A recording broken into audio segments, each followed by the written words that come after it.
About that. Take two. Welcome everybody to tonight's Lockdown Live. We are delighted to be joined by you tonight again for our Zoom session where we share some updates on what's happening in the property market and try and help people out basically with questions and answers and as much value as possible that we can offer you. As always, if you're not familiar with this, you can go into the chat box on Zoom and ask us any questions throughout the chat, and we will attempt to answer them. We won't have the answers to all the questions, but hopefully there may be some people on the line that can answer the questions if we can't. And that's something that we really encourage people to engage in the conversation. And we like to try and connect with people who are on our Facebook group and people who have joined us tonight who are happy to chip in. So we do have a guest on tonight, and I'm pretty sure he's in the room just now, and his name is James Hogg. James, are you with us? Can you jump on here?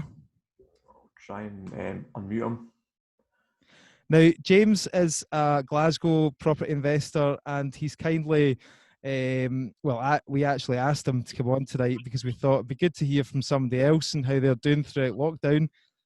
He's got a project on the go at the moment, or just completed in Glasgow, that he's going to share some numbers on as well, how he got on the process of the refurb and the sort of challenges and difficulties that he came across during the lockdown and what sort of stage he's at now. So that'll be interesting to hear from him, just to give it a wee bit of personal, and just so that it's not just me and Stephen rambling all night. We'll do that with James for about 15-20 minutes, just sort of chew the fat on his project. And if any of you have got any questions for James, I'm sure he'd be happy to help.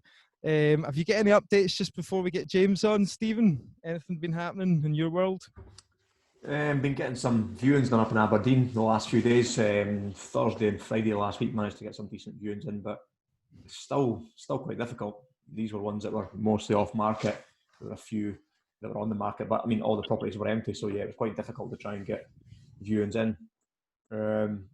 Still trying to push through the sale of the flips that's trying to get through, but the buyer's adamant that until it's lifted, then they're not willing to move and they're very risk averse and stuff like that. So I'm hoping we get an announcement saying that the property market's opening back up on the 18th and we can start forcing the issue. Yeah, so just to update you guys, if you're not aware already, then Nicola Sturgeon made some more announcements at the tail end last week. I think it was possibly Thursday or Friday. She said that she didn't say much about the property market, but after she does these press conferences, they then update the government website and put out all this information for businesses. So basically what they've said is we're effectively now in phase one, which means that for letting agents, landlords, estate agents, all the rest of it, they can prepare to reopen, but we still can't do like viewings and things like that. So there's not really much change.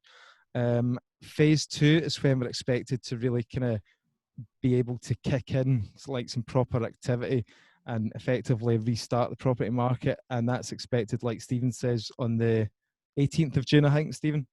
18th, I believe, yeah. The 18th. So we're hoping that's the date, but obviously it's all to do with, how well the next couple of weeks goes, and hopefully there's not a second wave, etc., and we can progress on to the next stage. Anyway, enough of that. So we know, we all know where we are, and we don't need any more chat about that. Another thing that I saw on my Instagram today was IKEA opening back up down in England. So they've opened some of their English stores. So, it looks like they're a couple of weeks ahead of us, obviously, down there. But you want to see the queue, by the way. Oh, my God. Insane. Like, absolutely mental. So, I mean, IKEA is a nightmare at the best of times, isn't it? But yeah. Honestly, I'm trying to furnish one of my flats to let out in Glasgow, the one in Middleton Street that I've been posting videos on the Facebook group. And I was wanting to furnish it because I think I'll get a wee bit extra interest in it furnished. It's just one of those flats that will suit a kind of, professional or somebody who's ready just to get something easy to let. And I was hoping IKEA was going to open up, but I'll certainly not be waiting in that queue, that's for sure. So that's kind of just a few updates for you. Is James about? James Hogg, are you about here? He is, yeah. Do you want me to unmute him? Yes, please. Where is he? We'll get James on and we'll. There How he's you in doing? it. How you doing, James? Aye, no bad yourselves. Good, mate, good. You been keeping Aye. busy? Aye, keeping busy, mate, in the sun every day. Started the golf the other day as well, so aye, man of Oh. leisure to do. There'll be a few happy golfers now that you can get back out in the courses. That's for sure. No, and I just joined that one round the corner, and the thing is, I don't know anybody. No, my pals are in different ones, and I thought I'll take a wee risk, but I'm just playing with any guy that shows up. Do you know what I mean? They're giving us a wee game, so it's been good. Good. Like it's back to normal. Good Right, networking well, for you, mate. James, you've been putting posts up in our Facebook group about some of your projects, and it's been really interesting. You've shared some videos and stuff like that, and that's the sort of content that we like to encourage the members to put up. So we really appreciate that from you. And would you mind just spending 15 minutes with us tonight, just going through your latest project and just sharing a few bits of detail and stuff like that? Aye, no problem. First of all, just give everybody a wee background about who you are, where you're from, what you're doing at the moment in property. Aye, I'm obviously my name's James Hogg, and I'm for the East End of Glasgow, the G32 postcode. Mostly all my properties have been in that area, which covers a big area in the East End of Glasgow. No, I bought my first house in 2008 for £80,000. Within 3 months, it was worth 50. So I rode the storm for 5 years, paying nearly £500. How am I ever going to get out of this? It was an ex-council house, so... What year was that? What year was that? Just like 2007 or 2000? Probably, I think it was the end of 2008, just a couple of months then that we had the crash, didn't we? Yeah, okay. So Not good timing. Aye, I know. But anyway, in that area, they were going to brick the houses or do the rough casting and all that, so I always knew that I would get something done knowing that would bump the money back up on the value of the house. So eventually, nearly 5 years later, they ended up ripping off all the old steel and all that, and by that time I got the chance to move out. I couldn't wait. They put on a new front door, soffits, drains, downpipes, all rough casted. As soon as that front door went in, I had the guy round for the mortgage place going, I paid 80 for it and all that. Money value out of that, because I think the way it calculated you needed 25% for that Santander at the time to move on, though. So I could not wait to get out of that house. It was just a money pit.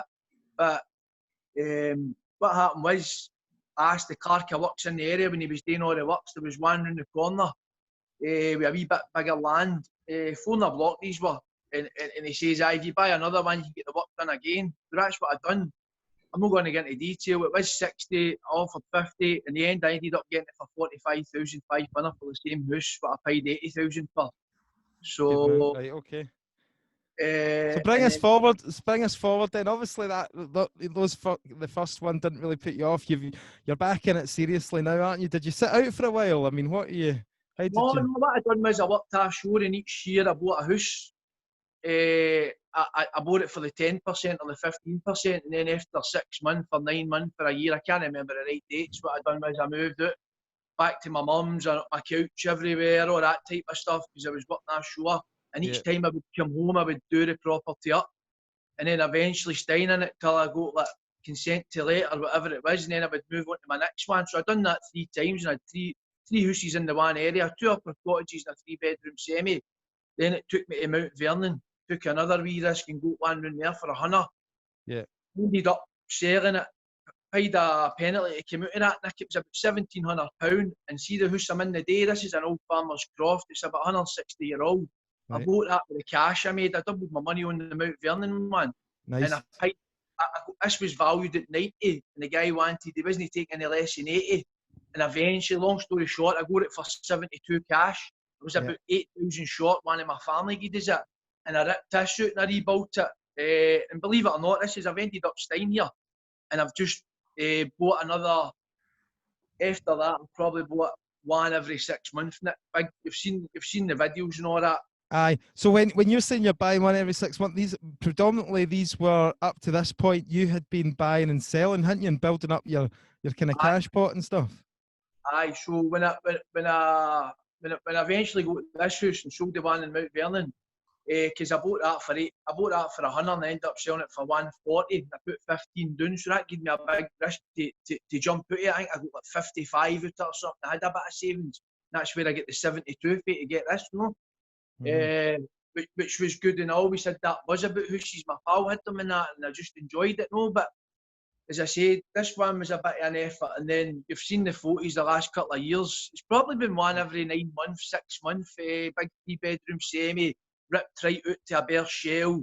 Yeah. Kitchen, bathroom, central heating, plastering. Do you know what I mean? I've done windies, maybe 15 windies, and Aye.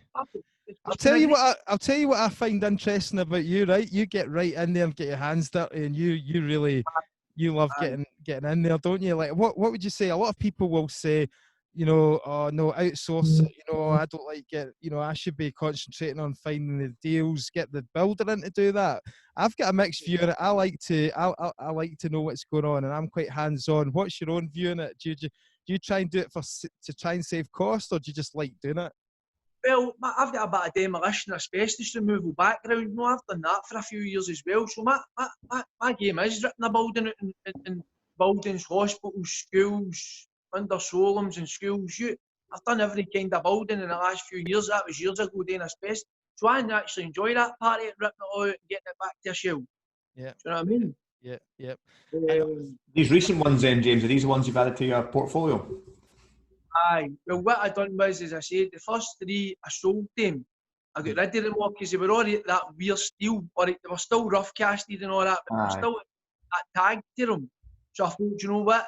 I'll sell all them, which I done 2 years ago, and then that gave me some money. Do you know what I mean? So that's the first time I've had money. And it's funny, Nick, you see the house I got after this one. You came to view it that morning, and I had already bought it. that's I don't right. know if you remember? I remember it well. Aye. So Actually, market. we're competitors in the Glasgow market. We do often bump into each other in viewings and stuff like that. But Aye, there's plenty of deals for everybody, isn't there? aye. But only if you come into the G32 postcode. That's it. You've got to stay away So from anyway, that was a great buy. Do you know I must have done 30,000 out of that one, clear, no right. wages, Good. and that was me selling it like undervalued. Do you know what I mean? Yeah. I was just happy to get it away. There was a wee snag and it went on a wee bit, and so I maybe done 25 or 30,000 clear. Do you know what I mean? Which Okay. was really good. So have you got a kind of, what's your kind of goal then with all this in it? I mean, I know you've just recently bought a kind of want to hold on and buy to let, you know, to hold on for the future. Is that right? And then do you have an idea what's the kind of end goal for you? I know you like your holidays and all that. You like your traveling. Well, the last 2 years I had that goal of being self-employed. Steve will know as well, I was offshore for a few years and I found it quite difficult. He could have given me all the money in the world out there and my spirit just was dead out there, and I thought, I've come back and I've made a living out of this. So what, as I said, is I've probably had that wee wage every 9 months or every 7 months or whatever, and it's given me like 25 or 30 or 20. Do you know what I mean? I had 3 really good ones there, and I don't mind saying I've maybe took 60,000 out of them. Do you know what I mean? And bearing in mind, my house is mine, my van's mine. I've not really got many outgoings. By this time, my girlfriend had moved in here, so really, do you know what I mean? It's good money for me. Do you know what I mean? So you're basically just living off the flips for a while. I think you've had to go back to work lately, have you, to do a bit of work? But no, I kind of do that at my leisure and such. You know what I mean? Sometimes if there's a wee job in London, I've took one down London for a month just to get away a bit of time out, maybe do 5 or 6 weeks down there. Or just sometimes in my life, I like to go and work with people and that, and it gives you that wee bit of extra money as well, Nick. You know, yeah, absolutely. So no, that's great, because literally you're kind of like basically you do what you love, don't you? And you've as long as you've got, like you say, if your outgoings are pretty low and you've got enough money to get by, and you're not wanting the fancy watches and the flash cars, but you want a few nice holidays a year. Well, there you go. I've got 4 watches and I've not got one on, so that tells you. Do you know what I mean? 9 times out of 10, I'm in my work gear. I just dodge about. Don't get me wrong. I've got hundreds of crack plays and all that stuff. Do you know what I mean? You couldn't buy me it, mate. I'm just quite a happy person and content with what I've got, you know. And I've always had that dream and that goal to get to just kind of money working for me. Do you know what I mean? If I want to labour in hooses, if I want to do the work, I'll do it. Do you know what I mean? Because I get job satisfaction with that stuff, innit? That's brilliant. That's great. And one more thing, and as I said as well, I'm a traveller. Travelled the south of Spain, Bali, Thailand. You know yourself, Nick, the south of Italy. I'm always going away. I was actually meant to be going away. I was meant to be away for a full month between March and April during this one I was doing up just now, you know. Yeah. Tell us a wee bit about finding your deals then. Obviously, you know, people think that there's this kind of secret sauce to finding these good flip deals. You've talked about making, you know, £30,000 on a couple of flip deals there. And that's awesome. That's brilliant numbers. So have you just found them on Rightmove, or how do you go about sourcing them? Rightmove, family and pals, really. You're only talking 4 or 5 or 6 or 7 or whatever. They've all been on Rightmove at the right time. I've just got that one big one. Do you know what I mean? It's kept me going. Nick. Do you know what I mean? And obviously, like, you're conscious, you sort of niche down on a specific location, don't you? You're very location specific. Aye. I was lucky to get up to that one in Alexandra Pay there, because I've always been about the G32, and I do believe if I look hard enough, see, I'm no one to like, get 3 and 4. You know me, Nick. I've spoke to people who's get 3 and 4 on the go and they're stressed out, they're not, and they're not coping very well. And I think sometimes in life I just get enough. See, if I've just got enough to keep me going, rather than getting too much, then I'm doing all right. But see, once I've got like 5 hoosies and I'm trying to manage them myself and do all that, it's no good for me, no good for my head, my spirit. So it's just trying to keep the stress levels down, just enjoy life. Do you know what I mean? Whether I want to go golf and I want to, you know what I mean, I want to go on holiday, I want to just, you know what I mean? I'm lucky enough, my boy's on the rig as well, so he's getting a good wage. I've not got any ties or anything as well, which is good. Good man. And so I've been following your so this is it's Cumbernauld Road, isn't it? Your latest project, and you've done a couple of videos for our Facebook group. So if anybody wants to check them out, you can go and look to see what we're talking about here. But you've kindly kind of offered to kind of share a few specifics with that one. So Cumbernauld Road in Glasgow, is this a 1-bedroom, is it? Aye, 1 bedroom, Nick, aye. So you got a 1-bedroom flat here. Tell us a wee bit about how you found it and what you paid for it, and then go on to share the renovation costs and that. Well, the boy it's done, as you know, I just finished a bungalow around in Toll Cross, and the wee joiner has done a couple other jobs, the other ones as well. I'm really friendly with him. He stays next close, and I was going up to him and seeing him and all that. Then he phoned me and says there was one there. I should buy it, and that's really what I done. So that's us talking about your network there. So that's like people who are talking about finding deals and all. That's purely come straight from a lead direct from your network, your circle of people that you work with. Do you know what I mean? Yeah. So that's and that boy used to take 150 quid off me a day for a shift and all that. Now he's like, oh, I'm only taking 120. You're too good a pal. And me and him are dodging about the van last week, just going and doing a few things, and I've helped him a lot when I've had my van and stuff. So yeah, it just works both ways. Do you know what I mean? It's just, you just build up friendships, and before you know it, can be really good friends. I think with property, I think you've just got to tell as many people as possible what you do, because opportunities will come to you. You know, because people automatically think, you know, he does property. Maybe he'd be interested if they've got a friend selling or something like that. You know.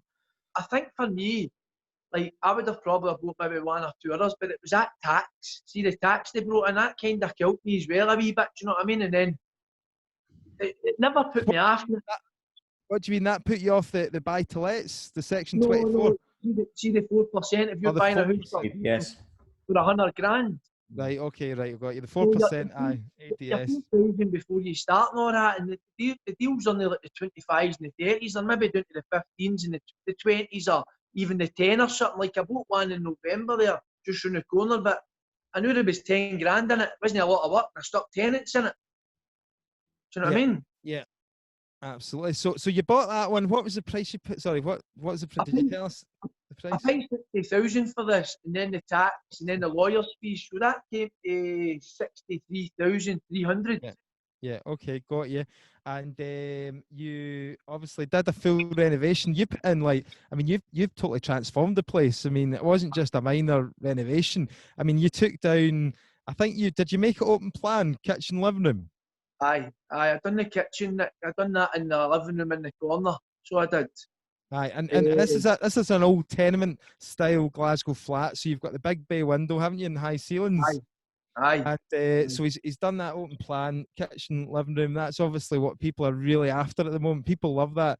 You did the walk-in, the sliding wardrobe, didn't you, in the bedroom? That was nice. Aye, that was just an old cupboard, and I got all that took down and got it all plastered down it, just enough for the joiner to put the fitted wardrobes in. They're an absolute winner if you've got an extra alcove in one of these flats, you know what I mean? And I think just wee touches like that, they'll be good selling points for you, and that'll get you the kind of maximum rent. Your aim for this is to rent it out, right? Just to be clear. Aye, and I had one of the virtual viewings a day, so a few people have put no interest into to rent it. So I'll find out who wants to rent it tomorrow morning. Good. And then I'll just pick somebody. The quicker the better now, Nick, as you know what I mean. Good. So how much did you spend on the refurb? Aye, the spend. Aye, I got $550 on it, Nick, because my neighbour told me they just moved in and they get $550. So that's. No, sorry, Stephen was asking how much did you spend on the renovation work? Aye, I'm going to get to that anyway. So I spent just under $8,000, Nick. So I did. Wow, that's good. But you were doing a lot in there, a lot yourself, right? Aye, I done a lot of the work, and a lot of the boys I know, like 2 of the boys that done all the gas and the plumbing, I done a gas course with them 2 years ago. So I've got my gas tickets, but I'm not wanting to work every day, Nick, so I just sacked it, mate. It's not for me, you know what I mean? Yeah. But at least I know, at least I try. 6 months in a training centre. I got a bit of funding when I get made redundant, so I give it a go, but it's not for me. I want to just enjoy every day and just don't need to work every day as such, you know what I mean? Did you see when you bought that, was it a mortgage or was it cash or was it? A buy-to-let mortgage, Nick. Buy-to-let mortgage? Aye, I put down the 25%. Right. And you finance it at a new value, James? Well, I just asked somebody that earlier on there, because I've never done that. Like, obviously people maybe give me their views and use as well. I've never refinanced a house, so I get that valued at 90 the other day, which was really good, considering I spent up to $8,000, so what's that? 70... Aye, 71, sorry, about 71 all in? Aye, 71, maybe just a couple £100 over. Do you know what I mean? Yeah. And it's valued at 90, but you know yourself, it could go for over 90 now up that way, or it could go under. You just don't know, do you know what I mean? But you don't want to leave 3 or 4 grand in a deal if you refinance at 90. What's that? You don't want to leave 3 or 4 grand in a deal if you refinance at 90. That's what I'm saying, but I've never done that before. Right, so basically what you need to do, right, you need to get yourself a decent mortgage broker. Aye. What you're looking for is you're going for a 75%, well, 75% loan to value is the standard, and you're going to raise 75% of the 90 grand. Hopefully that'll be the valuation figure. And then that'll pull most of your funds back out that you initially put in with your deposit and your refurb. And you want to pull that cash back out as much as possible so that then you can go again. Aye. And I've never done that, Nick, because what I done was, remember the one you came to view? Yeah. I done, when I sold all the houses, I done a 55 cash. I took 90 odds out of that, maybe spent 10 grand just off the cuff. Then went to a bungalow around the corner just in the summer, last summer. I paid 100 grand cash for that for the tax. And then I've still got that money. I've bought these 2, sorry, I bought the wee one around the corner on a buy-to-let mortgage as well. That took about 20 or something.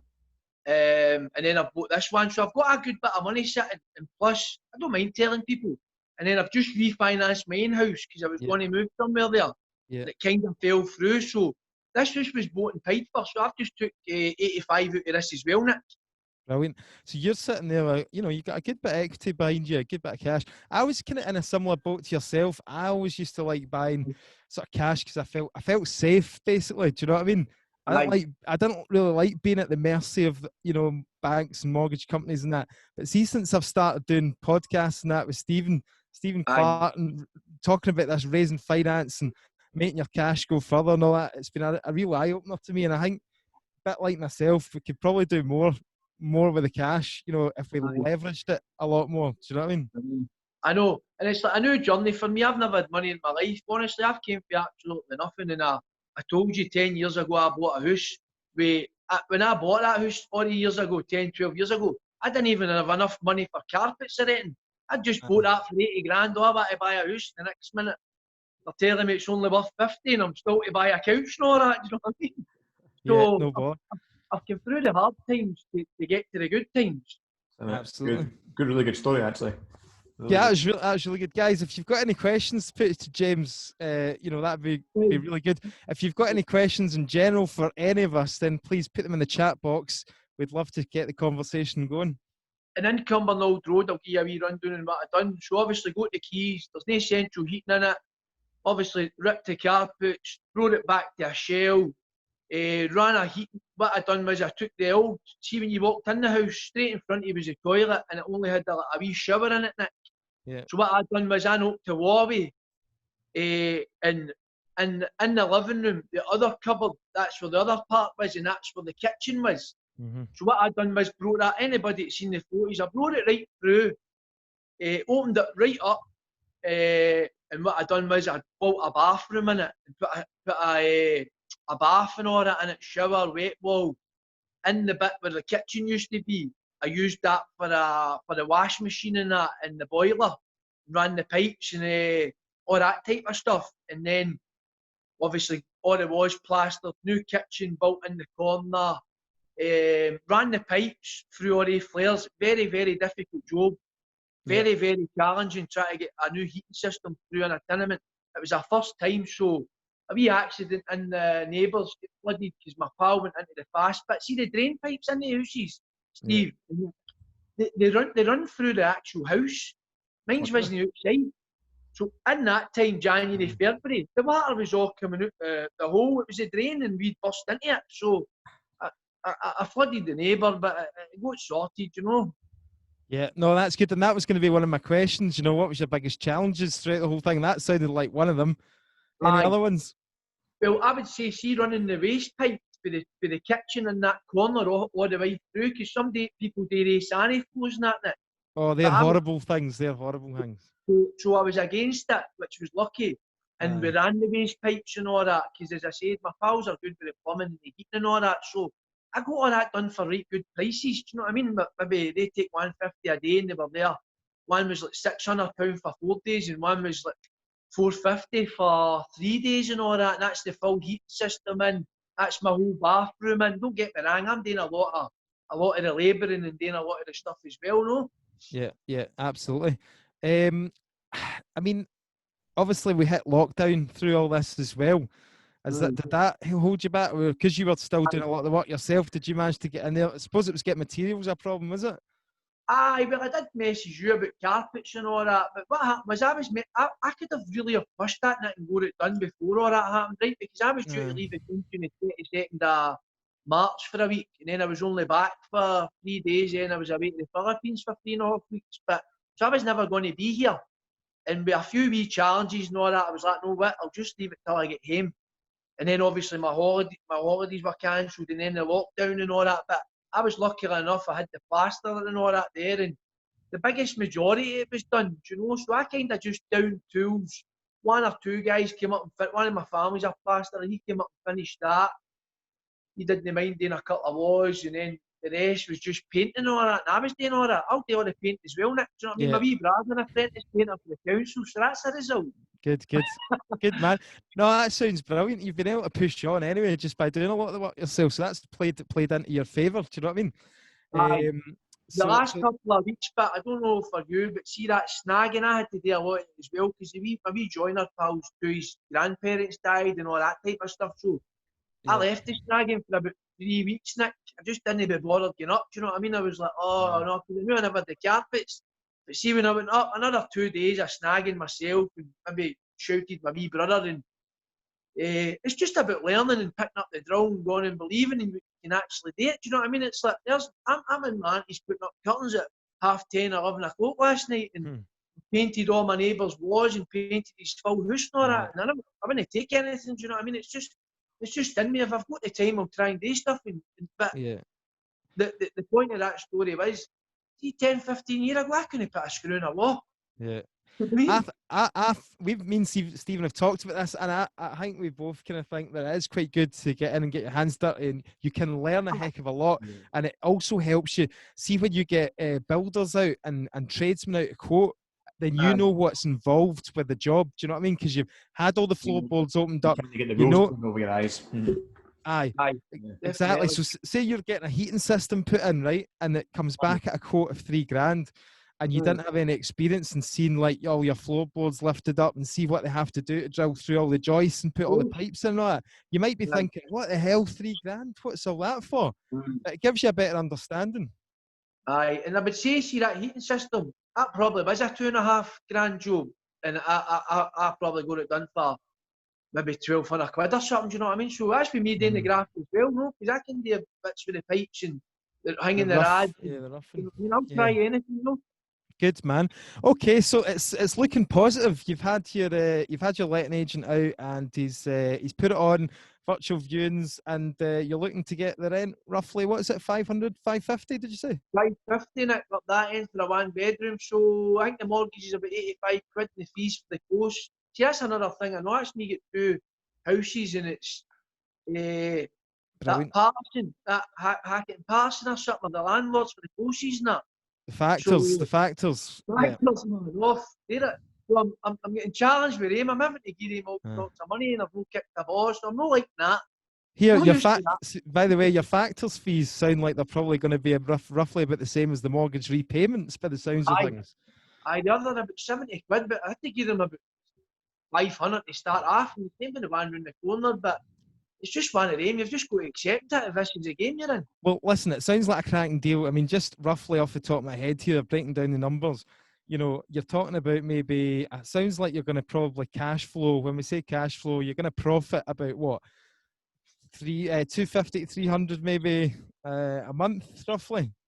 Well, it'll be just under 400, Nick. Oh, right, okay. Aye, because you've got your mortgage payments and your 150. You got your letting agents. Aye, so.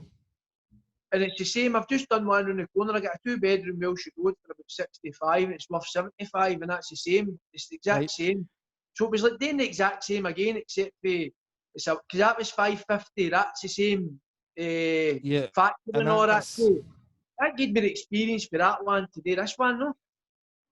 And I think that's a pretty good yield. I'm just going to try and roughly just work out quickly just on the gross yield divided by... That's touring about the exact same. It's about... it's just under kind of 10%. I think it's about 9%, 9.5% gross yield, which is amazing. I mean, like, if you think about... We get people come to us from like South England, and they're like, you know, they get like 3% yields in London and all that if they're lucky. Do you know what I mean? And we're getting 9.5% yields. It's brilliant. I'm going to say to everybody that's listening, the key is for me, it's just sitting there waiting. I'm not in a hurry. I'm not desperate. It's like I'm not jumping into it. And I could be doing with like yourself and all these other boys. I remember going to like, you know what I mean? Like I show up at most things, and I could be doing all that stuff for overseas investors, or I could be doing this and doing that, but I'm really not too fussed now, because I feel it's something I'm in an amazing position to not give myself too many sore heats. I'd rather give myself a sore heat for myself than for anybody else to know. But that'll change. There'll come a time where I'll go, no, what, right, at 46, you know, maybe I've got like maybe 150 grand, 200 grand, whatever, because I've never talked like this in my life, never mind do all this stuff and go, no, what, it's time to buy 7 houses, 8 houses, and just take the rents and then fucking do whatever I'm going to do, you know, enjoy my life or whatever, no. Do you know what, mate? It's really refreshing to have you on, because it's pretty clear that you've not got any agenda to push here at all. Do you know what I mean? You're not going to start, you know, like you said, you know, you could, if you wanted to, because you've got a track record here, you could push for investors and stuff, but like you say, you just want a decent life. Aye. But it's that man in Wilshire Road, Nick. You go, remember, and I was up visiting you and having a laugh with you, Nick. Yeah. See if I put my heart and soul in it, I could have 2 or 3 round there, Nick. Do you know what I mean? It's not what I want to do. I'm just taking my time, just don't give myself too much stress, just try and get by every day and be grateful. I'll never lose my gratitude. What is your view? What do you think about that then, when you see a lot of the you know, young folk and all that, they get really excited about property and they're all out there, they're really trying to push forward and try to rush into it? I mean, it is a kind of long game, isn't it? I think it's risky if you start really thinking that this is going to be a get-rich-quick thing, isn't it? Nah, and it doesn't work like that. It's like, you know what I've came through the last 10, 12 years, and I remember doing the same course as Steve, and Steve doing a talk in it the day I was actually there. I remember the 3-day course we all paid for back in the day, a few years ago, and I remember Steve standing up and we had a bit of banter. I was like, your mom, I'm going to pay that for a plaster and all that. He's like, well, give me his number and all that. I think you remember that, Stevie. That's it, yeah. The boys said you doing a talk and all that, and you can say what you want about that course. We done it because we done it. And you know, we might not be sitting here tonight if we didn't do that. Exactly. Yeah. You know, so, Everybody's got their own path, eh? aye, it is what it is. You know what? It's like, at the time, I was a wee bit annoyed and wound up about some stuff, but it's just life sometimes, mate. You've just got to accept it and move on. And I think the quicker you move on, the better. Yeah, that's So, it. so how much do you charge for your 12-month mentoring then, James? £100 a shift, you've got to work them in the tools. Hey, Good man. oh, it wouldn't be for me, no doing all that stuff. I love what you do. Honestly, I Right. get such a buzz, and you know me, I'll always show up at events. I'll always try and come on when I come on. Sometimes I get a wee bit, I was getting a wee bit fed up because I was just constantly doing hoosies for 2.5 years. So my plan was join that golf course, maybe May, June, whatever, just take a bit of time out. So it's been took out my hands, it's been done for me. I think this is great because this shows that, you know, property, it might not bring absolute riches straight away, right? But it can bring you a lifestyle. And Aye. you're in a position where if you wanted to, you could pretty much, you know, like that project you had, right? It wouldn't have killed you if you'd said for a couple of days, right, I'm putting that on hold. I'm just going to have a wee couple of days off. Or if the golf was open, I'm going to go and play golf over this nice weather. Do you know what I mean? Aye, You've and done that's that. the kind of life I would like to think everybody that's into property, not everybody, but I think if you ask anybody, that would be the life you're trying to chase. That you're not worried about paying bills, you're not worried, you know what I mean, about like, oh no, how am I going to pay? Look at all these people who've still got a job to do, and mortgages, and you know, it's dead difficult times. I don't know who's listening to this tonight, but there'll be people on here that's really, really worried, and I've been one of these people before as well. Do you know, I had a feeling.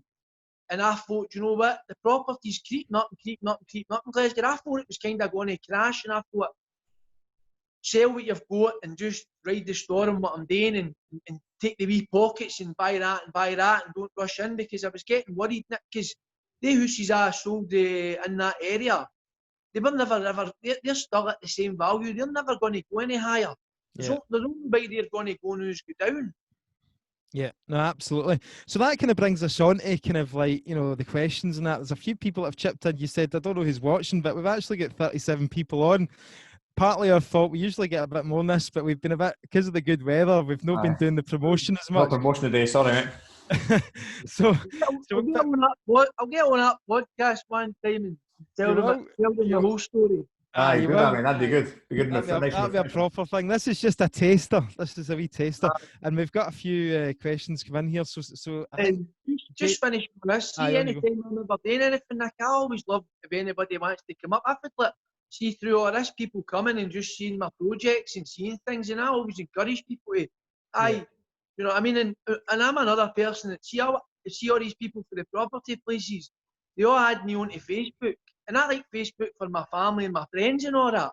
And my family in Australia, and sometimes I message them and say to them maybe a private message, who are you, know what's happening, and sometimes they don't even answer me back. So that's what we're trying to create with the group, because obviously we're just trying to be a support as much as anything, you know. Honestly, they're doing really good with it. We're trying to cut out all the crap, basically, all the crap that you see on other forums about, you know, I mean, we understand people need recommendations and help with tradesmen and all that, but if you message any one of us, you know, and you're in Glasgow, then we can help you out. Do you know what I mean? Like, you helped me with, I needed a labourer, so you know, I think you got in touch with me and said, look, you know, I've got somebody that's out of work at the moment. He's be quite happy to come, and you know, that worked out quite well. But while we're on that subject, guys, on the Facebook group, we're not trying to be dicks about the whole thing. You would have noticed possibly some of you might have had posts deleted and removed over the last couple of weeks. The reason being is that we have set up a specific thread for recommendations, so that we don't need to litter the whole feed with, I'm looking for a plasterer, I'm looking for a joiner, you know, because a lot of the times, you know, if you're up in Aberdeen and somebody's looking for a recommendation in Glasgow, it's not of any value to you, really. Yeah. So we don't want to make it a dictatorship, like a deleting posts and stuff like that, or making rules. But you know, you want to try and encourage people to engage in the group, and it doesn't take very long to realise that James is doing refurbs in that area of Glasgow. If you're looking for a plaster or you're looking for somebody in that area of Glasgow, then reach out to him. Or I'm doing some refurbs in Aberdeen, reach out to me. It's about building the relationships up and the connections to actually get to know people rather than just not posting, not communicating, not adding value, and then just going asking for recommendations on a group. Just end up just spamming the group. And if you do want to post something, you're looking for a recommendation, then happily do so on that thread that Arshad Ali had set up, and you just need to search for that. And if you're looking for Plaster of Glasgow, then you just type in Plaster of Glasgow in the search, and it'll come up with that thread and everybody that's been recommended there. So I think it's probably the best way of doing it. But just to emphasise, we're not trying to be arse, we're not trying to be arsey about it, basically. So just catching up in the comments, James McCready, I think he's really interested in your story, James, because he's asked a couple of questions. Jamie, you want to come on, mate? Because you're a regular listener on the Monday nights. Do you want to come on, just speak to James? Can you hear me, mate? I'm on my phone, so I don't know how. All right, mate. All right, James. Just first off, mate, your talk there was brilliant. You know what I mean? It's you're in a kind of similar position to myself. Built a cash pot, and now you're looking to kind of add a kind of portfolio that will give you a lifestyle that you can pick and choose what you want to do, and that's exactly the kind of position I'm in. With regards to your portfolio that you're going to build, are you going to do that through a limited company? And have you got a kind of a goal of how many you want to add? You kind of touched on that. To be honest with you, I don't want to. I'm not in it to buy 5, 6, 7 houses. No, if I get one, I've got here in this notebook here. I've got like maybe a wee list and it maybe says I'd have to read it, but it maybe say like something like a couple of wee goals. Do you know what I mean? And it's like I think if I'm further down the line, I'll maybe go right as I said, maybe buy one a year or something. Do you know what I mean? And then I think it will always change, Jamie. Like 1 minute I bought it, the next minute I've sold it, the next. Do you know what I mean? It's going to be like that for me. Just go with the flow. I'm not going to say it's going to be like a big gift, but just fun. Enjoy it. You know what I mean? As I said, are you going to add these in a limited company? No. Are you going to do it on your own name? I'm not that clever to do all that, mate. I struggle with stuff like that, limited companies and fucking your own, all that stuff. Do you know, I've tried all that. I just do it, pay the taxes, and do you know what I mean, and then and take it for there. Do you know? And further down the line, I might end up doing that limited company stuff and all that. The thing is, I don't want too much, Jamie, because I think in my life when I get too much, I'm not good at coping it. No, yeah, you don't want that pressure and the stress, as you said. You just want that life where you can live comfortably and go out and get your round of golf, go on holiday. Aye, and I can do anything today, Jamie. Maybe working offshore and having to do all that and travel and pack bags, and it's not a good thing to do. It's good for the money. But when I was out there, I obviously read Rich Dad, Poor Dad. Do you know what I mean? A guy who's got 25 houses, one of my good pals. I could have about 7, 8, 9, 10 houses in now, but it's not my journey, mate. I'm just going with the flow and what will be, will be. But I do want 3, maybe like Nick added up there, like the cash flow. That's 2 good cash flows I've bought in the last 3 or 4 months. I bought one in December, wasn't it? Say December, now I bought that one in January. So that's going to give me about, is it 800 a month or something? Less a bit of tax, but it's still that 400 in your bank every week. So even just think about that. Just think about that, mate. See if you times that by 10, and you know like how you like to go to Bali and Thailand and all the rest of it. Well, maybe you could just sit back on a beach there and just see that cash flow just rolling in each month. Do you know what I mean? But that's what I want to just finish on. See, that's what you need to work out as well. You need to work out your final goal, right? I think, and what you really want. Because see, like I've got examples of some of my family have got money and they're never going to spend it. They're never going to spend it. That's the truth. They're going to die and it's going to be lying there. So you need to work out what you want. I'm thinking about buying a wee house in Spain now, not just a wee holiday home for my boy and that. So you need to work out what you want to buy with the money you make and what you want to do. Absolutely. Jamie, could I ask you, mate? I think I might have asked you before, but have you got a sort of clearer picture in your head, or what's the kind of goal for you in the next kind of, even if it's just short term? You might not know for the end game, but well, short term for me, I've got a cash pot there that I reckon. I think I mentioned this on the chat with Stephen last Wednesday. I've got a cash pot there that I could leave maybe between 8 and 10 grand in, doing the buy, refurb, refinance, and buy 4 properties over the next 24 months. And it's a great advice there for James saying, be patient, don't go in over your head. You know what I mean? Because I'm thinking to myself, right, get in and fucking do this and do that. And then he's right, you know what I mean? Don't get yourself unnecessary stress. Don't put yourself under pressure if you don't need to, you know? So take it easy, one at a time, and just build up like that. The good thing about you, Jamie, is you've got age on your side as well, mate. I mean, what age are you? I'm 32. Well, you're still a young guy, so I'm turning 40 tomorrow. Aye. No, great advice, James. Honestly, mate, that was brilliant. Cheers. Jamie. Thanks, Jamie. Just one more thing. That was my goals there for 2020, right? This is in the same page, all the stuff that I do, the hoosies. Every one of the add-ups and how much it costs and all that, sending these 5 hoosies. Just a mad ragged notepad. And one was like, look to do at least 2 flips. Look to do 2 buy-to-lets. Get some cash flow, very important. Do lots of houses and get money coming in. Maybe even get a wee business or something. That's what I was thinking on New Year's Eve. Do you know what I mean? That's cool, mate. I like how you take the old school approach with writing them down on the notepad and that. I think Stephen gets them written down as well. I've got them somewhere on one of these computer notes. But do you know what I mean? And I might only pick that up a couple of times, or if I'm doing my notes or my sums. You know what I mean? But I don't think you always get what you want. No, but it's good to have a nice goal and a bit of a plan and a path to try and achieve it. But I think the most important thing is you need to know what you're going to do with the money. Because see if you can work out how much you need to live on. Like, maybe me and Jamie Renew could pay ourselves $1,000 a month for the next 10 years. Yeah. Example. Robert Kane's asked a question here. Robert, do you want to come on or do you want me to ask your question? You want to come on for a wee chat? Introduce yourself, Robert. Nice to meet you, Jamie. Jamie, can you mute yourself? I think you have done already, but just in case, if you mute yourself. And Robert Kane, if you want to come on and introduce yourself, be good to connect with you. If not, I'll ask your question. Can you see him there, Stephen? Can't know. I know maybe we missed Andrew's question, but I think I'll know the answer to everybody. If he's asking it to myself, Nick, and James, I'm pretty much sure I'll know the answer to it. So he says, does anyone have an approximate rate square metre per standard renovation for Glasgow and surrounding areas? Well, you're going to answer it?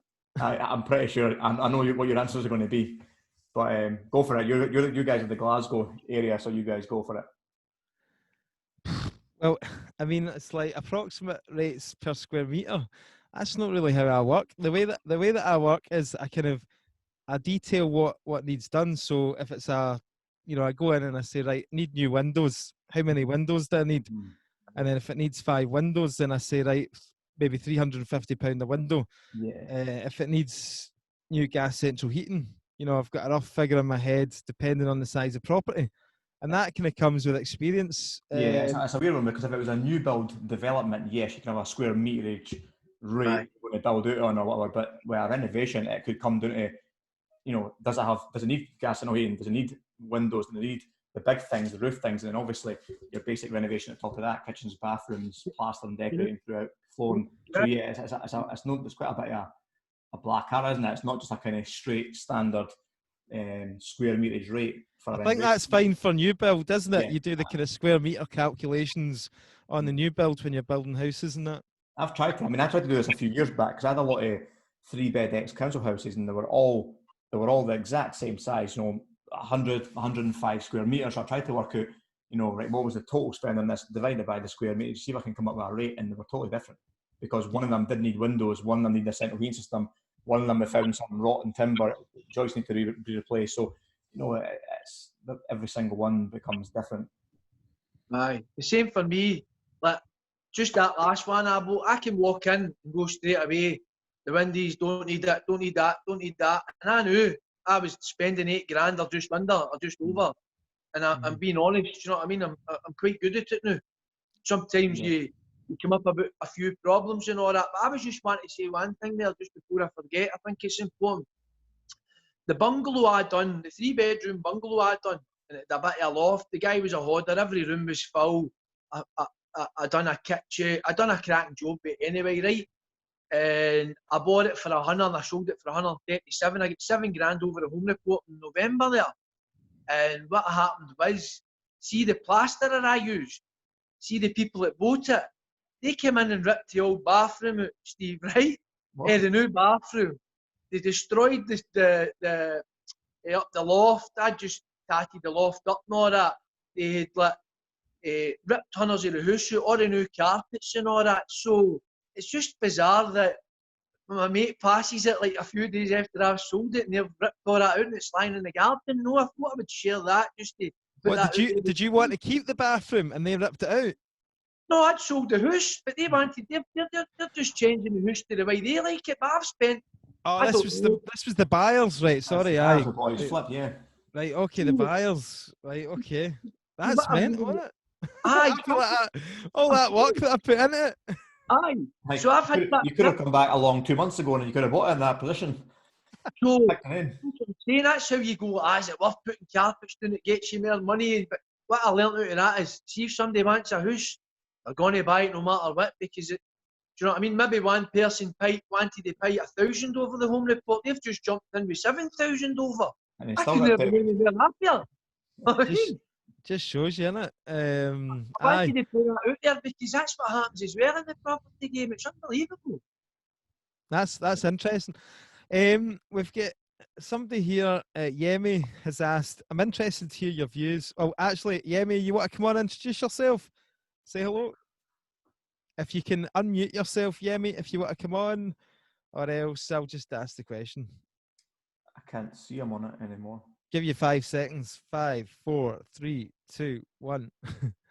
Right, I'll just ask it. It's Yemi's asked, I'm interested to hear views on how long it took the Glasgow market to recover after the 2009 crash.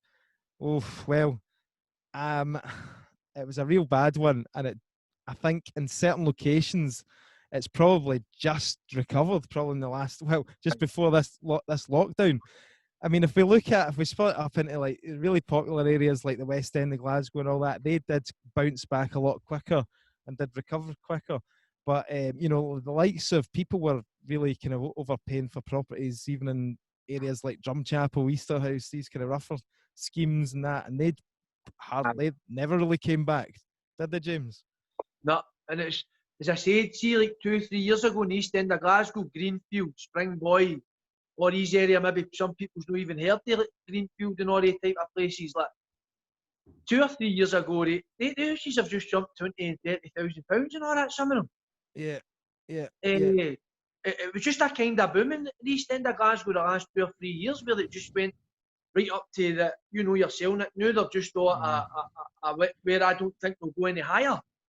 Yeah, so I think in general terms, to answer Yemi's question, in general terms, obviously the crash came 2008.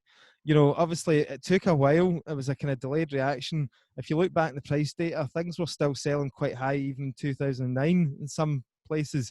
And then it wasn't probably till 2010, 2011, 2012, that was the kind of bottom of the market. And then after, I would say 2013, probably 2014, that's when it started picking up again.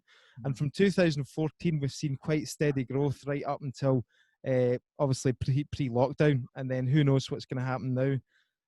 So that was a kind of cycle in Glasgow anyway. Stephen, would you agree with that? Yeah, Central Belt, I'd say exactly the same, yeah. Very similar. Cool. Aberdeen's not following that. That follows the oil and gas price, so yeah, that's different. Yeah, that's different. And Robert Kane. Well, I was going to ask Robert Kane to come on, but he doesn't want to. He says he's privately messaged me saying he's a big shite bag, so he's not coming on. But that's absolutely all right. We are not forcing anybody to come on here. We would like it if you could, because it's great. Because I think you really connect a lot better. Like we've got James here, and he's video, and now we can really connect with James. Everybody's going to know you now on the group, mate. And Robert Kane's asked, what was the course, James? What was the course that you went on? Just talk a little bit. It doesn't matter to know. It was just a time when I was leaving offshore, and I was influenced by a couple of people. It was like a 3-day property course. Right. And most of the stuff on it, I kind of knew anyway, do you know what I mean? I was wanting to go to the next level. And don't get me wrong, there was some good content, people like Steve spoke at it and all that stuff. But what I would say is the next level I wanted to go to, they wanted a very, very, very large sum of money to give me more of their time, do you know, and I was just a bit shocked and disappointed, and that's where I felt really, really down and sad about it, do you know, like, Yeah. I don't know if I should make, I think I will mention it, what happened was once I'd done the 3-day course, I got a phone call after the boys that ran it and asked me for £22,000 to join their this gold membership type thing. And I just absolutely scunnered and shocked after being as high as I could in the course. So that was my experience. Do you know, the 3 days was fine. I met good people who I'm still pally with today. I know other people that done it. So I think for me, if you don't know nothing about property, absolutely nothing, then something is better than nothing. But if you've got a good knowledge, I think coming on to things like this and the spin and asking people, and if you really want to be interested in property, phone somebody like me, private message me, can I come down and work, see your flat or the house that you're paying up? I would never say no to anybody. And I think you would be the same, Steve and Nick. Yeah, exactly, mate, yeah. I think that's invaluable. I think for a lot of people it is good. I think for people they need that kind of structure, right? And it's worked for a lot of people clearly, right? But I think that we talked about it on a podcast that's titled "Should You Spend £1,000 of Property Training Courses?" Go back and have a listen to that. We talk about the ethics surrounding it's more of a sales process, and that's where we kind of like fall out with it. We don't think property education is a bad thing. In fact, we urge people to go and get educated. But you know, it's where where they need to draw the line in terms of, is that person right to be sold a 20 grand course? Are they the right people? Or I'm pretty sure you can clearly tell from working with somebody on the lower level course, the 2 or 3 grand, whether they're actually going to take the action, whether they're actually going to get the use out of it. Maybe that's not there. Maybe that's not down to them to police that, but I've got my kind of view on that anyway. Can I say one more thing? I've always found, I've started reading it again. See that Rich Dad, Poor Dad book, Nick? Yeah. I've always found that, just that first time I read it, just, you see the boy, it's got the 20 odd, 25 hooses, this is for everybody listening tonight.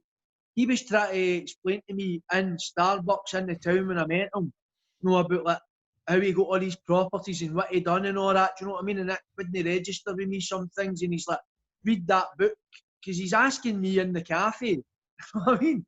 Do you know the difference between an asset and a liability? And I didn't even know. Just getting my coffee. I didn't even know that, and I'm going, no, that, and he's like, read that book and see the day. I've done everything in that book what that guy said. No, like buy the worst house in the best street. I've done it. I've followed a lot of that stuff. I'm not, you know what I mean? Everybody's different, you know, but I just believe that gave me that wee bit of help. See, when I done that and I read that book, Steve, and I hope you've bought seen Mount Vernon, I bought the worst house in the best street. I was absolutely glowing, man. I was skipping down the street. Do you know what I mean? When I got it, no, me got to one of the sort areas in the east end of Glasgow as well, and I knew there was good money in it and all that, and it was just through that wee bit of knowledge. Yeah, absolutely. So you know that's purely your experience in that. So I think just for transparency, so it's obviously the course is Paul McFadden Property Protege, I think it is called. And you know, because people will be interested. So what we would say is, if you're thinking of going on any course, then please do your due diligence. Go and check out these guys. Look on Company's House. Type in their name into Company's House, and see. Look at the people. Make sure they're doing deals. Yeah. Make sure they're involved in property. Yeah, exactly. Follow them on Instagram. If all you see is training seminars and, you know, all this kind of flashy lifestyle Instagram pictures, and you don't see the actual nitty gritty, like, you know, you look at James's posts on Facebook, you can see he's clearly in there doing deals, he's getting his hands dirty, he's doing refurbs. And their argument always is, well, we don't get our hands dirty because we're operating at the top level where we're just, you know, turning all the cogs, you know, turning all the wheels, you know, but really, come on, you need to visit sites and all that. Still going to go to site visits, still going to go to refurbs, yeah. So, anyway.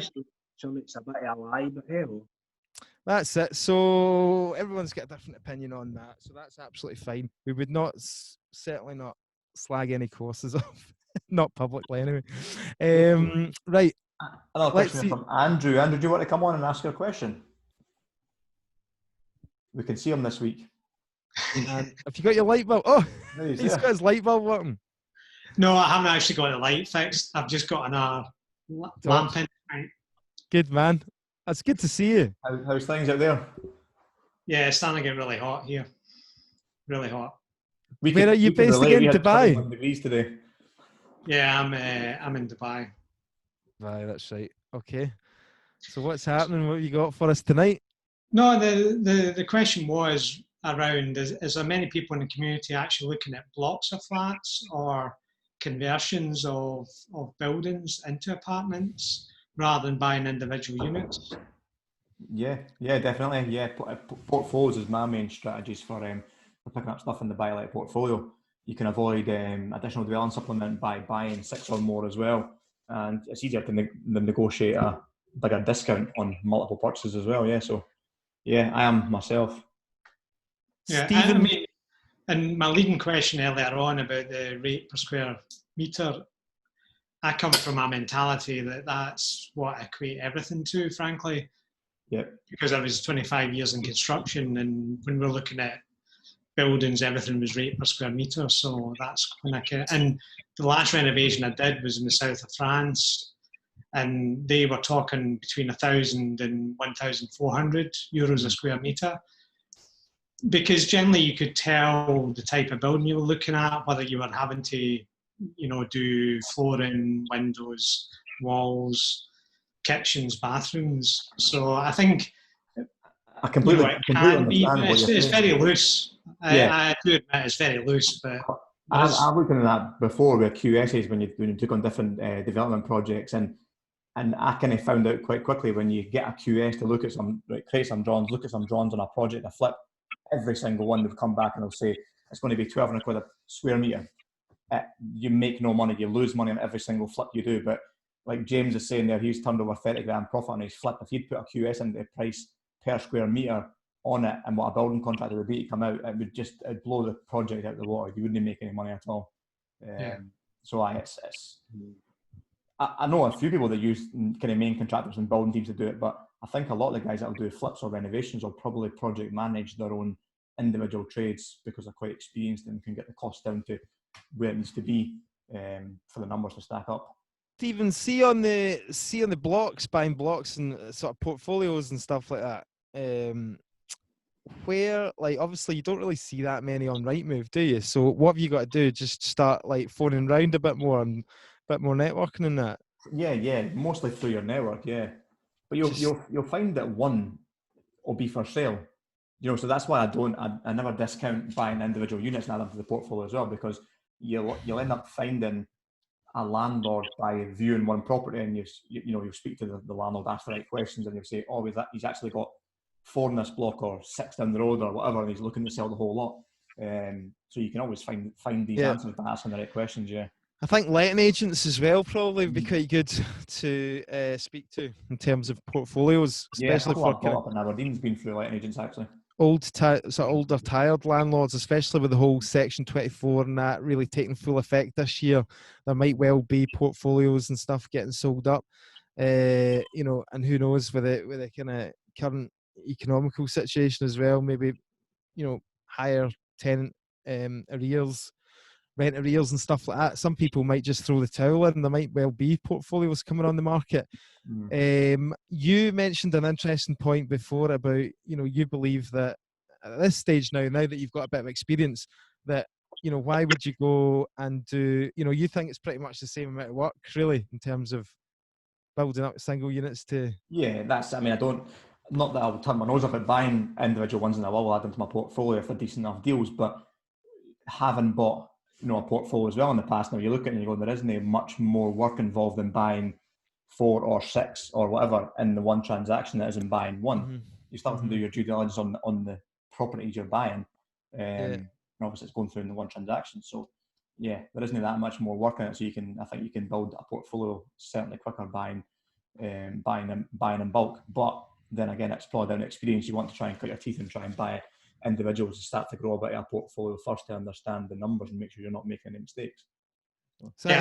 Our group actually, we started did a flip down in Leeds, And then we went on to this 21 apartments conversion of an office block. And frankly, there was probably as much, if not more work in the one flip for us than there was in these 21 apartments, because basically you had a contractor who was doing a lot of the work. Granted, there was a lot more due diligence required and a lot more legal checking that we had to do. But frankly, from an investor point of view, buying chunks of property rather than individuals can often be more effective. Yeah. See that economy as well, isn't it?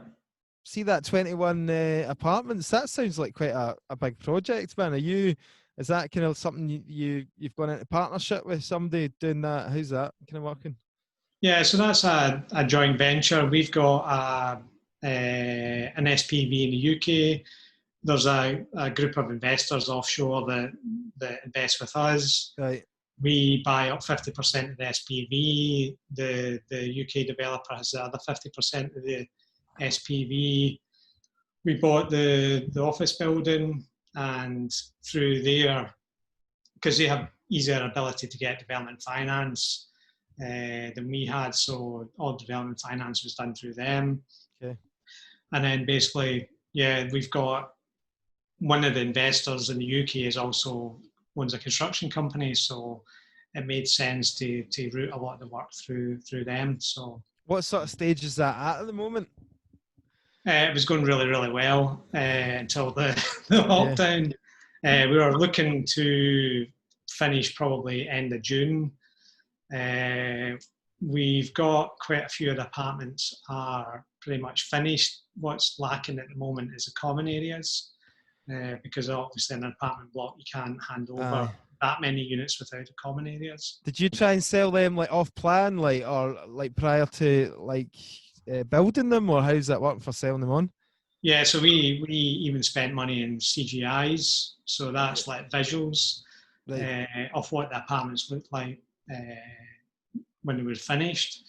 And then we actually, as time went on, we realised the market was a bit soft, so we kitted out one show apartment, and that got a lot of traction. And what was really nice was because the CGIs, these are the visuals of what the apartment looked like, and the actual photographs were almost identical. So it gave people a lot of confidence in terms of what they're buying. So that's really interesting, mate. Thanks. I think we've got 12 secured sales. Obviously, we've got deposits held on them. Right, good. Well, hope it goes well for you. That's really interesting, and obviously that's quite a big development for a lot of people that are on this group. So that's really interesting. Are you, after this, are you rushing it to do another big development, or are you kind of going to sit out of the developments for a while and maybe look at sort of buy to let and stuff like that? Yeah, it's not massive. Oh, okay, for me, it's not massive. For my partners, it's maybe a bit scary, but in terms of gross development value, we're only looking at some like £2.8 million worth. Yeah. For me, that's a big deal. Do you know what I mean? That would quite scare me. But I know what you're saying. Everybody's at a different level. And different. Yeah, but it all comes down to the risk profiles as well. Yeah. We bought I think there was about 370,000 of equity in that. Right. The loan to value wasn't horrendous. So, yeah, don't get me wrong, the development finance will start to bite and take a chunk out of the profit. But, sorry? Is the exit to sell them all 21 apartments? Yeah, we've got multiple exits on the two deals that we're working on just now. But was that office block under the permitted development then down in Leeds? Yeah. Was it? Aye, so it's a lot easier to get through planning down there than it is up in Scotland. Yeah, we had planning before, or we had the permitted development before we launched into it. We obviously made a few tweaks because originally it was 22 apartments, and that wasn't really working that well from a sales point of view. So yeah, to answer your question, Nick, part of my reason for being on here and asking these questions is because we would like, one of my business partners is from Falkirk. Yeah. I'm from Paisley. We're working in the southwest of England, where we know absolutely nothing about. We feel a bit more comfortable in Scotland, so we're maybe starting to have a look around and see what we can get up there. Absolutely, and there's 35 people on this call. To hopefully, they'll recognise your name, and if anybody can help Andrew out, then get in touch. I'm sure build the network. Cool. Thanks for coming on, man. Thanks, Andrew. Cheers. Cheers. I think we're just about wrapping up here, guys. So if you want to get any last questions in, I think we've probably done a decent shift tonight, and James has been great as well. Want to let him get away too. I'm just checking out. There's one last question here from Kevin. When does Steve Nick think the bottom of the market will be after the pandemic? When's the bottom of the market? Come on, Nick. Put your neck on the line. Come on. Crystal ball time. I don't think it'll bottom out. I don't think it'll.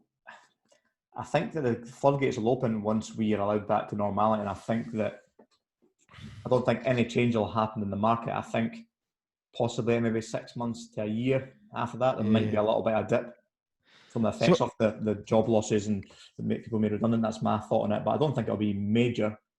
I think it's going to be weird. I think as soon as things open back up, there's going to be a huge rush, and people are going to be like, "What's all this chat about property prices dropping?" Like, everybody's rushed back into it, and there's closing dates here, there, and everywhere.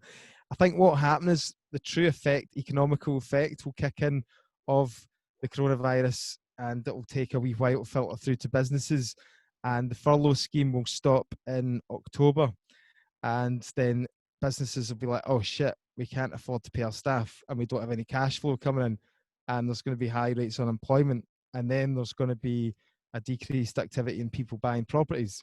Possibly people needing to sell quicker in a financial situation where they need to sell when they wouldn't previously had to.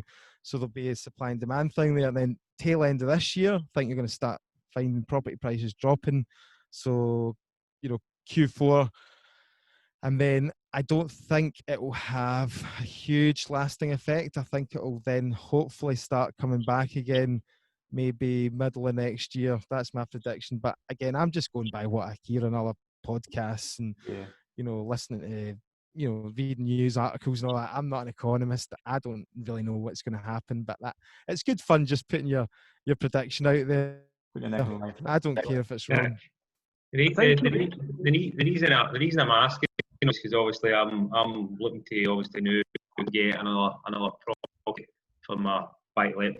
I'm thinking, is it really worth the risk? Me, obviously, I'm in the kind of £60,000 market at the moment. Is it really worth my risk getting something just now, and then I do my refurb and I wait to remortgage in 6 months' time, and it's cost me 50 grand the property. It's cost me another 5 grand to get it before you refinance it, and it's still maybe dropped to about 52, 50.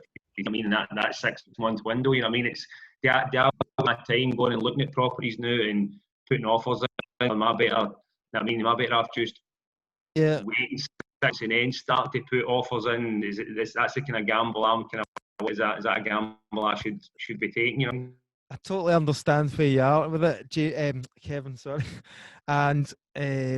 What I would say is, again, it really depends on your amount of funds that you've got available. If you're desperately needing the cash back out after the valuation and you're really relying on that end value to go again, then maybe that's something you should think about. For me personally, if I leave 10 grand in a deal, it's no the end of the world. Personally, I'm looking at the long goal, and if property prices drop 10% over the next year, then I really don't care as much. It's not going to stop me investing when things open back up. But I think if you're really needing that to recycle that cash with the end values, I think that's what I'm looking to go. Obviously, I'm like to build as soon as I can. So I'm kind of, obviously everybody's got a different kind of criteria. You know what I mean? So that's kind of where I'm at. You know what I mean? It's they're sit tight for 6 months and then buy. They're just, if I get my eye on something now and hopefully it doesn't have such an impact in time, kind of thing. You know what I mean? I think that on you go. If you know your area and you know the houses aren't going to go below something, they're never really going to go below that, then that's just through experience. Do you know what I mean? If I know certain areas in the East End where I know how much they might drop to, roughly, and then I know how much you'll get at the end. So if you can judge an area, like wherever the boys fay, Kevin, and date that way, rather than maybe going 5 mile and you don't know, rather than a couple of streets away you might get a wee result. Well, maybe that's good advice, but I think maybe you've got to adjust your offers accordingly. Kevin, maybe take in an extra 10% drop into the equation. So when you're appraising your deals and you're looking at the kind of end value, and you think maybe end value is going to be 80k, we'll just be a bit more conservative. Do you know what I mean? And bring it down, you know, $5,000 off for that, and then do your figures on that. And also, it might be an idea to look back on price data, maybe even look back to kind of, you know, say bottom of the market last time, which was, say, if you're looking at comparables of around 2011, 2012 maybe, and doing comparables off that rather than comparables, you know, just so you've got a safety net there. Okay, mate. I say it's definitely, don't, as you say, you're where the bottom of the market is, and you've touched on it before. I don't think anyone knows, and it's this back, and then obviously when people start losing their job, well, as you say, well, how many people are going to lose their jobs, or what's the scenario going to be in December, January things? I mean, so it's a risk. It's experience as well. Experience as well, obviously. I know my area, so I don't feel too, as Jim said, I know my area well, so you've got to have that, you know, in your area well, which is obviously going to help. Yeah, best of luck with it. It's obviously, like any investment, property is a risk, and obviously your property prices can go down as well as up. But over the long term, we always see them go up. Do you know what I mean? That's a thing that you've always got to keep in the back of your head. Whereas, like, literally, like, if you're investing in stocks and shares, you know, that can basically drop to zero, and, you know, it could stay at zero. With property, you're always going to bounce back over the long term, and if it does drop to zero, then you've always got the land that the property sits on. Do you know what I mean? So it's one of those ones, mate. It's a risk, but I don't think there's been predictions of between, I mean, you see some wild predictions of some headlines saying, you know, up to 20-25% drops. I don't think it'll be as much as that. I think if it will drop, then it could be talking about 10%. My thinking is, you know, but again, nobody knows. So best of luck with that. Cheers, Kevin. Cheers, Kevin. Right, I think that wraps it up. I would like to thank, I'm sure Stephen would as well. Thanks to James. James and Jess for coming along tonight. It was really good. Really enjoyed it. Thanks a lot as well. Thanks a lot. Mate. Guys, if you're enjoying the community and Facebook, please, anybody you know that's interested in property, just invite them into the group. We'll accept them onto the group, and they can learn from the content and the people like James that are posting up pictures and videos of their projects. It'd be good. Yeah, we've got some nice comments here. Anne Young said to James, thanks very much. Great talk from James. Love listening to you, James, and hearing what you've been doing. So, you know, your talk went down well, James. I know you didn't prepare for it. I just asked you like literally 2 days ago, so you didn't have any preparation, and I was asking you questions that you didn't know what I was going to ask you. So it was all off the cuff. It's all natural, and it's just real. It's real life, basically. That's what it is. 100%. Good, mate. Thanks very much for that. All right. Well, take care, guys, and listen to the podcast on Friday, and we'll catch up with you on the Facebook group during the week. Cheers. Thanks a lot, guys. Cheers. Bye for now. See you later. Bye. See you.